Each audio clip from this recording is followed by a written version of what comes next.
आपका अपना ख्याल रखिएगा जनाब। Thank you. अल्लाह हाफिज़।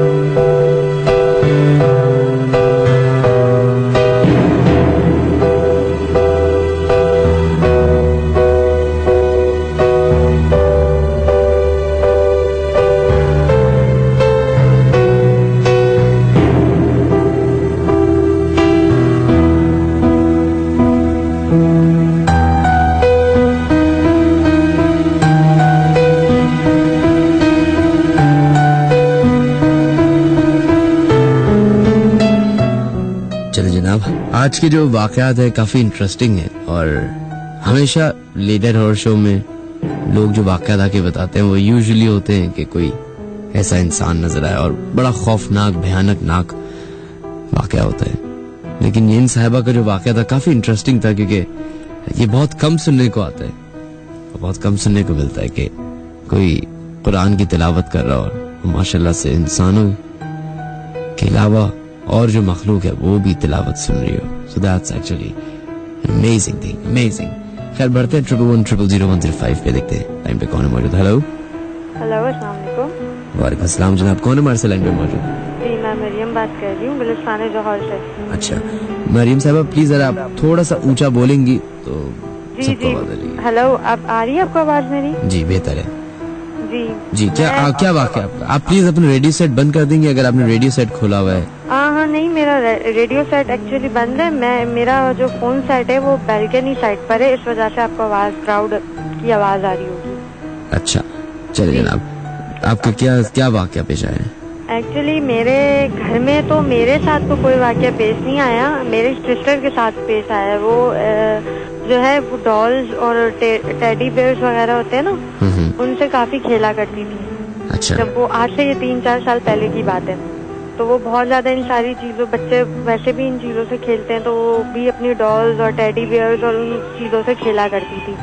हम लोग हैं 3 भाई बहन, मैं मैरिड हूँ, मेरी उसके बाद मेरा भाई है वो दुबई में होता है और मेरी सिस्टर है और अम्मी अब्बू हैं। तो वो अकेली होती थी, यानी अम्मी अब्बू तो जल्दी सो जाते थे, तो वो खेलती रहती थी उन चीजों से। फिर एक रात की बात है कि वो यानी अपनी चीजें कबर्ड से ऊपर रखकर सोई हुई थी, लेटी हुई थी। लेटे हुए वो जाग रही थी तो अचानक उसकी नजर यानी अपनी कबर्ड से ऊपर अपने टेडी बेयर्स, अपनी डॉल्स वगैरह पे पड़ी, तो उसका टेडी बेयर बाकायदा मूव कर रहा था, यानी उसके जो हाथ पैर थे वो मूव होने लगे और उसकी जो डॉल्स वगैरह थी वो कबर्ड से आके गिरी हैं। गिरने के बाद वो उसकी डॉल्स भी जो हैं वो बिल्कुल खड़ी हैं और यानी अजीब वो जो बताती है जैसे उसकी कंडीशन थी, उस हालत वो या बहुत डर गई थी यानी वो ये सब कुछ देखकर। और उसके बाद ये है कि बिल्कुल रेड हो गई और उसको एकदम तेज फीवर हो गया और यानी इतनी उसकी कंडीशन ऐसी थी कि वो मेरी मम्मा को भी नहीं हिला पा रही थी कि मम्मा आप उठें या मुझे देखें। जब मेरी मम्मा की आंख खुली और उससे देखा तो वो एकदम सस्ते में कहते हैं ना कि बस आंखें खुली हुई और एक तरफ देखते रहना, तो वो उसी तरफ बस देख ही रही थी। फिर मम्मा ने उसको हिला के पूछा तो एकदम जोर जोर से रोना शुरू हो गई कि मम्मा ये देखो सारी चीजें आके कबर्ड से गिर गई हैं और मेरा टेडी बियर भी मूव कर रहा है और ये सारी चीजें भी गिरी हैं, अब आप देखें। तो फिर वो जो है मम्मा ने सारी चीजें उठा के बाहर फेंक दी, तब इन चीजों से खेलना नहीं तुम बिल्कुल भी। और ये है कि अक्सर हमारे घर में मेरी मम्मा को भी फजर के टाइम पे इस तरह होता है कि कोई आके जो है वो उठाता है नमाज के वक्त पे उठो। और इवन के मेरे फादर को तो बच्चे वगैरह भी घर में नजर आते हैं कि जिस तरह बच्चे मूव कर रहे हैं। अपने बच्चे नजर आते होंगे? जी जी बिल्कुल, छोटे छोटे बच्चे जो होते हैं ना। अपने होंगे वो, किसी और के नहीं होंगे? नहीं, हमारे अपने बच्चे नहीं है, हमारे घर में कोई बच्चा नहीं है। अच्छा। वो उनको बाकायदा बच्चे छोटे जो थे 3-4 साल के बच्चे हैं, वो कमरे में खेल रहे हैं, आ रहे हैं, जा रहे हैं। रात के वक्त जब वो, क्योंकि वो रूम में अकेले सोते हैं, अच्छा। तो वो अपना टीवी भी पूरी रात ऑन रखकर सोते हैं क्योंकि वो बिल्कुल अंधेरे में नहीं सो सकते।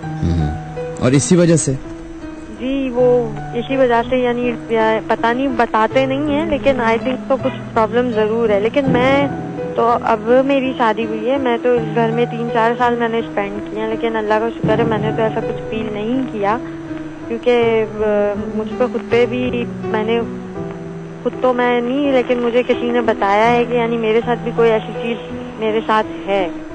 ये किसने आपको बता दिया?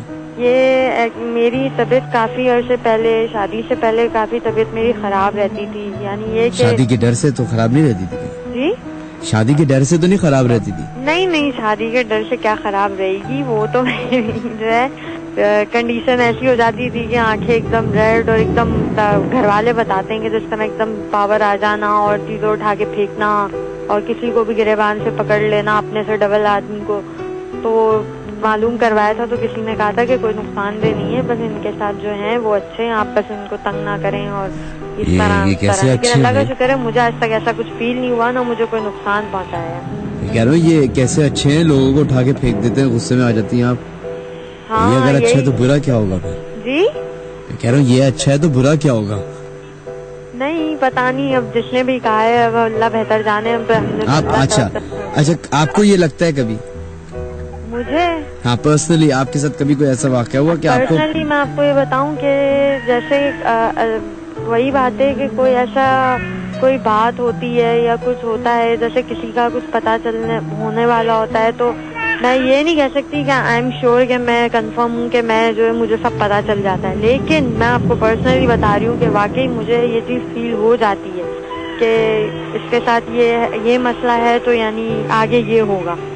अच्छा तो आप मेरे बारे में बताइए, आपने मेरे बारे में कभी कोई ऐसी सोच आई? आपका तो मैंने शो 3 से 4 दफा सुना है और उसमें भी शो आपका कम सुना है, कॉलें मिलाने की कोशिश ज्यादा की है। तो आप मेरे बारे में कुछ ऐसी प्रेडिक्ट नहीं कर सकती, बता नहीं सकती कि शायद आपके साथ ऐसा हो? मैं आपके बारे में इतना बता सकती हूँ कि मैं आपको बिल्कुल ऑन एयर बता रही हूँ। मुझे नहीं पता कि और आरजेस को बुरा लगे या ना लगे, लेकिन मैंने काफी दफा ये जो है चैनल्स पे कॉल की है। लेकिन मैं आपका इतना जरूर बता सकती हूँ कि आप और आरजेस की तरह नहीं है जो ऑन एयर कुछ और बात करते हैं और ऑफ एयर कुछ और बात करते हैं। अच्छा चलिए, तो आप ऑन एयर भी आप वही हैं और ऑफ एयर भी आप वही हैं, यानी आप नेक और अच्छी शख्सियत है। चले बहुत बहुत शुक्रिया आपका, थैंक यू। आप तो साथ पे आ गए। चले थैंक यू साहिबा, बहुत बहुत शुक्रिया, अपना ख्याल रखिएगा। और अगर आपके साथ ऐसा कोई वाकया है, ऐसा कोई प्रॉब्लम है, तो सारी आपकी बीमारियों का हल जो है वो कुरान शरीफ में मौजूद है। उसको गौर से पढ़िए, दिल से पढ़िए, आपको अपने सारे सवालात के जवाबात सामने नजर आ जाएंगे। लेकिन मैं आपको बता रही हूँ ना कि मुझे अल्लाह का शुक्र है ना कभी डर लगता है। एक होता है कि रात के 4-5 बजे आई थिंक सो कोई लड़की अकेली जो है वो 7वें या 8वें माले की छत पे नहीं चढ़ जाती, लेकिन मैं अकेली रात के 4 भी बज रहे हो, 5 भी बज रहे हो, मुझे अगर मेरे घर में फील होता है कि जैसे कोई घुस गया है या कुछ ऐसा हो गया है मेरे ससुराल में, तो आप बिलीव करेंगे मैं कभी ये नहीं बोलती कि मेरे साथ कोई छत पे चलो, मुझे देखना है कि कोई चढ़ गया है या कोई घुस गया है। मैं अकेली चढ़ती हूँ, रात के 4 बज रहे हो कि 5 बज रहे हो, बिल्कुल अंधेरा होता है, मैं खुद जाती हूँ छत पे, सर्वे करके आती हूँ, देखती हूँ कि कोई है कि कोई नहीं है। तो अल्लाह का बड़ा ही करम है कि अल्लाह पाक ने ना कभी मुझे कोई ऐसी चीज दिखाई है और ना मुझे कभी ये हुआ है कि मुझे कभी किसी ने आके मैं डरी हूँ या किसी चीज से। चले ऐसा कुछ भी नहीं हुआ, ये अल्लाह का करोड़ शुक्र। वैसे मेरी बहन मुझसे कह रही थी कि तुम मेरा बताओ, तो मैंने कहा चले मैं कॉल करके आपको बताऊं इस बहाने। चले थैंक यू जी, अपना ख्याल रखिएगा। बहुत अच्छा लगा आपसे बात करके, अल्लाह हाफिज।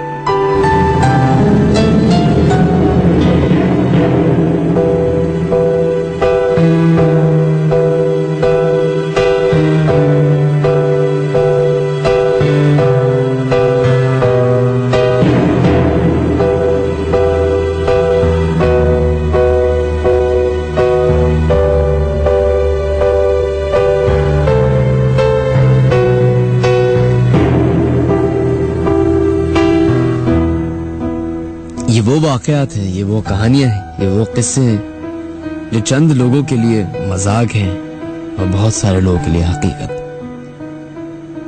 जिसके साथ ये वाकया पेश आया होगा, अगर आप उसके पॉइंट ऑफ व्यू से सिर्फ अपनी जिंदगी से 20 सेकंड निकालें और उसके पॉइंट ऑफ व्यू पे रख के ही सोचें कि अगर आपके साथ वो एग्जैक्टली वाकया हो, अपार्ट फ्रॉम ऑल जोक्स, सारी हंसी मजाक तफरीह, सीरियस होकर एक बार सोचे तो आपको उसकी शायद तकलीफ का, उसके डर का, उसके खौफ का 10% एहसास हो जाए।